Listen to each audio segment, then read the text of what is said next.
All right, we are now being joined by Christian Edwards. We'll begin with a few questions here in the room. Go ahead, Nolan. Well, Christian, you had that short notice test, the step up that we were talking about. You finally got it? Do you feel like you passed pretty well? Yeah, absolutely. I mean, 30-27 on all three judges' scorecards. Oh, yeah, for sure. Sorry. Yeah, 30-27 on all three judges' scorecards. I definitely thought that was, that was appropriate. I did very well. I think I dominated, but he came ready. He was tough. It was really a tough fight, toughest fight I've ever had. But yeah, I feel like I passed with flying colors for sure. Yeah, and despite the step up in competition or whatever, do you feel like that was one of your best performances? It seemed like we saw a lot of different things from you tonight, over the span of that 15 minutes. Yeah, I was just really, because once I wanted to get a feel for how strong he was, because I knew he was going to be strong. Watching tape on him in his fights, how he finished most of them by ground and pound, TKO or KO. So I wanted to really get a feel for how strong he was going to be in the clinch and like the grappling exchanges. So when he threw his first leg kick, I knew once I threw the leg kick in the first round, he was going to try to, copy, you know what I mean? And realistically, I probably should have just timed it with like an overhand or something, but my ego kind of got in the way a little bit. I shot him for a takedown. And he was strong. He literally just, I don't know what happened. I have to go back and watch it. I mean, it felt like he just literally stopped it and threw me on my back. And so I had to, really just keep it on the feet and win that way. In the first round, towards the end, you were really lighting him up. And when his mouthpiece fell out, were you kind of surprised that the referee called a pause when he did? Oh man, dude, I could just hear my coach Joey. I could just hear him screaming. He was like, "What kind of call is that?" Like he was like hurt. And Coach Joey. As soon as Coach Joey was screaming, I knew in my mind I was like, okay, something not right just happened. You know what I mean? So it kind of like it didn't throw me off necessarily, but it definitely kind of got to me a little bit. I was like, damn, I could have finished it right there, possibly. You know what I mean? So yeah, but I mean, it's all good. I still won, so I can't complain. Yeah, and you seem like you're pretty happy with it. There's still things you can take out of it, but where do you go from here? I mean, you beat a guy that only had one loss on his record, a RIZIN former RIZIN fighter. Do you feel like now you're finally in that conversation to get some contenders and start working your way up in the rankings? Yeah, absolutely.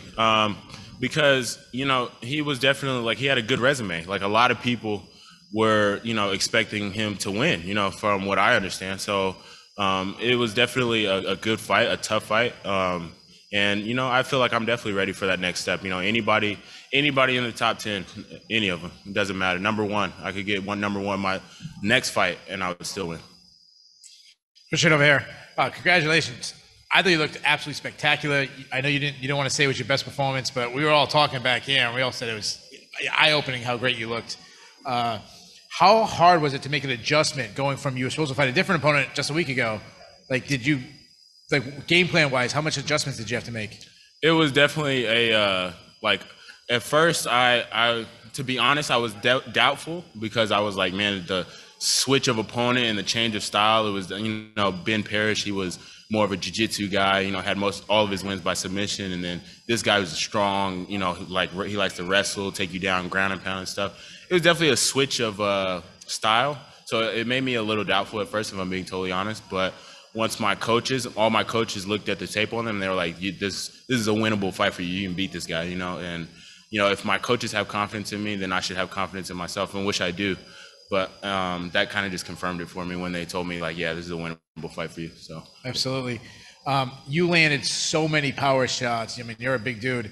This guy just kept eating them. How surprised were you that he didn't go down? Yeah, seriously, man. I was throwing like bombs near the end, like chunking those overhands. I have to do a better job of setting them up. I will say that, though. I was kind of like just chunking them, like winging them, Justin Gaethje style, and that's not me. You know what I mean? I'm long, rangy, and I should have set them up with more jabs. I'm gonna have to go back and watch it. But man, he was tough. He just wasn't going away. He has a very bright future in the sport for sure. My very last question: you said you want a top 10 opponent.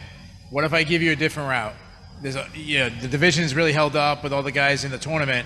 There's a couple of legends who might not necessarily be in the divisional rankings. Yoel Romero, Lyoto Machida. What about the young gun versus one of these, legends?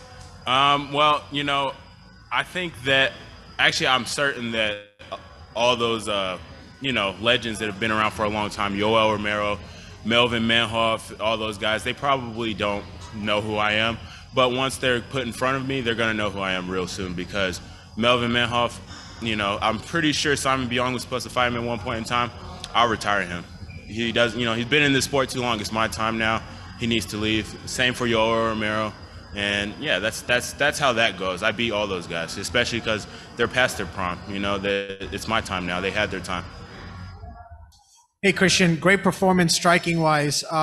Listen, you seem to be emulating your teammate John Jones with the elbows and the knees everywhere. What was preventing you from finishing the fight and making a statement? Honestly, he was just tough, man. He was really tough. I hit him with some big shots, some really big shots. And in the first, I was really close to finishing it, man. And the ref, Todd Anderson, I have a bunch of respect for Todd Anderson. He ref my pro debut, so I'll always have respect for him. But I thought it was a pretty bad call, stopping the fight while he was still really hurt, just to put the mouthpiece back in. It kind of let him get his wits about him, you know what I mean? So I feel like I definitely could have finished it in the first, but it is what it is. I still walked away with the win, and I don't have to finish every fight. As long as I win, that's the priority. Will there be a quick return on your timetable? I have to go back and talk with my coaches and see how they feel. But if they feel like I'm ready, and obviously I know my own body too, so all the adrenaline is still pumping through me right now. So obviously I'm not in too much pain right now, but I'm sure I'll be feeling it in the morning. So yeah, it's just go back, take a little breather, catch my breath, and discuss with my coaches. Thank you. All right, we'll take a couple more here. Jeff Brantley from the Man in the Cage podcast. Christian, your head movement tonight looked fantastic. Is that something you've always been good at, just instinctually, or is that something you really drill over there at Jackson Wink in training camp? Yeah, it was actually, it's funny because the last pod that I had with Coach Wink, we were working rolling hooks, and I actually tweaked my neck. I tweaked my neck a little bit working rolling punches because I was working with somebody that's a lot shorter than me. So I kind of just, stupidly slammed my head right into his abdomen, and I tweaked my neck. But, I definitely had been thinking about that a lot. I know he's a wide puncher. He likes to come with overhands and hooks. So as soon as I threw my cross, I just wanted to get out of the way of, whatever he was going to try to return with, which he was trying to return with a lot. He was trying to counter me, but he just couldn't figure out my timing. So, yeah, that is something that, I've worked a lot with Coach Wink, along with other defensive measures, of course. But, yeah, that is something that I worked a lot. Jack? Hi, Christian. Jack Kennedy from MMA Island. You are now 5-0 and had a near-perfect performance. Is there anything you would like to improve on following the win? I would say just not getting touched at all. You know what I mean? He touched me a little bit. I hope my face is still pretty. I haven't gotten to look in a mirror yet, but yeah, he touched me a little bit. So maybe just not getting touched at all. You know what I mean? Because I don't want a good victory. I want a flawless victory. So that would probably say just more defensive. Framing, head movement. Picking and stuff like that. Last one, Jay. Hey, Christian, congrats on the win tonight. You mentioned earlier your ego getting in the way when you shot for the takedown, and you also mentioned they don't all need to be finishes. How important is it to go the distance in a fight like this and kind of learn these lessons earlier in your career?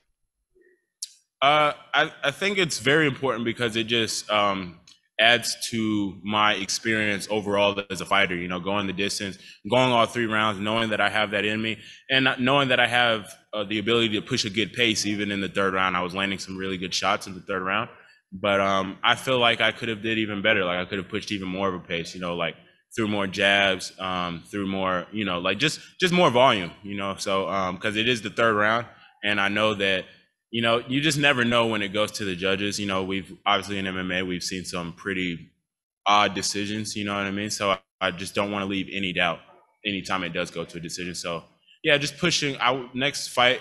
I just want to push a really, really good pace. And ahead of All right. this Thanks one, for the time, Christian. Thank you.